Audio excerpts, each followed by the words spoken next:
what is or mostly isn't allowed. Yeah, the really important issue of grassroots sport, particularly this morning. Morning, everyone. The government, of course, has ruled that all children's sport outside school has to stop for the 4-week lockdown period in England. Well, former footballer Robbie Savage has launched a petition calling on the government to allow supervised youth team sport to be allowed to continue, and we can speak to Robbie now. Morning, Robbie. I know you're on the school run and very busy, so thanks very much indeed for chatting to us this morning. What do you make of all of this? Nonsensical, Sally. I look at Oliver Dowden's tweets last night, and there's so many inconsistencies.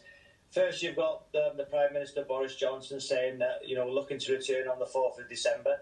But then you've got Oliver Dowden last night saying that we can get grassroots sport back when we can. Straight away, there's a mental impact on youngsters there that there's no clarity. They haven't got a goal to where we're going to return. So there's inconsistencies there. The second point in his tweet was households mixing. So kids can mix in school. My son, for instance, Salah, just dropped him off at the bus. He'll get on the bus with 29 other households. He'll then go to school. He'll mix on the AstroTurf in his year bubble. In his year, there's about 150 children, so he could possibly mix with another 149 different households. Then in class, in an indoor environment, he could mix with 30 other households. After school, when school finishes, children congregate outside, possibly with another 100 households. Yet, in his tweet, they're stopping grassroots sports, they're pausing it to save kids mixing with different households. It's nonsensical.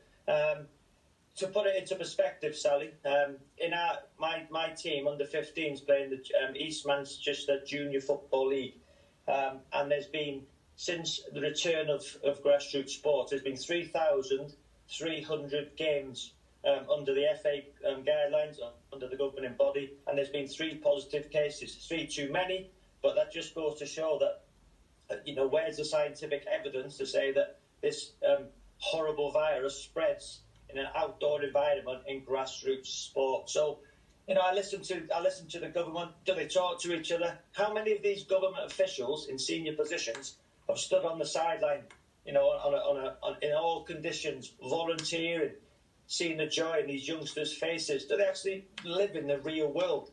Robbie, yeah. Robbie, I was just going to say, you make such a convincing point, and I can hear how much detail you've gone to with all of this and how passionate you are about this. But I have to put to you the government's point, which is there has to be a line in the sand somewhere.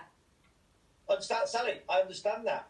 And I'm all for schools staying open. I understand that. If schools were to close and grassroots was to stop, I totally get it. But the inconsistency of Mr. Dowden's tweet last night to say to stop households mixing, and there's the point of parents. What we've been doing, Sally, as a official grassroots club, every time a player enters, they have the temperature checked, everything's sanitised, it's track and trace. And in 23 games I've participated in, my team, there's been not one case of COVID, because we do it right, we do it the proper way.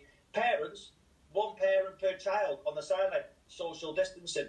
They can pick up or drop off if that was the case. We're all have our safeguarding certificates. We're all DBS checked. We have our coaching licences.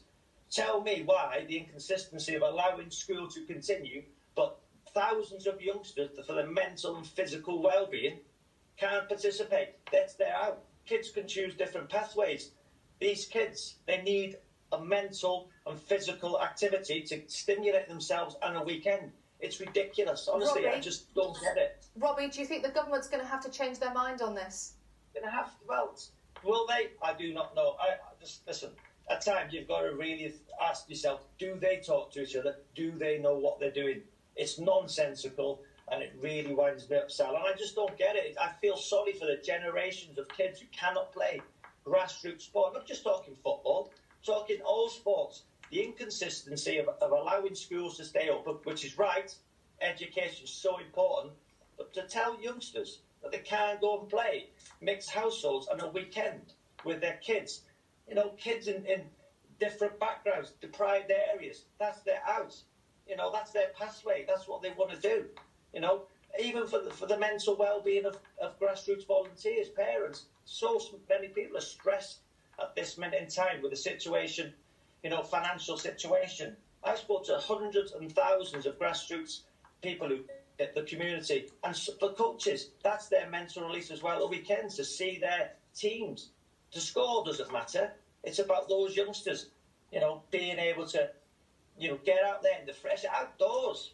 I want to see the scientific evidence to say that, how COVID spread in an outdoor arena in grassroots sports. I've told you what I think, and I just don't get it.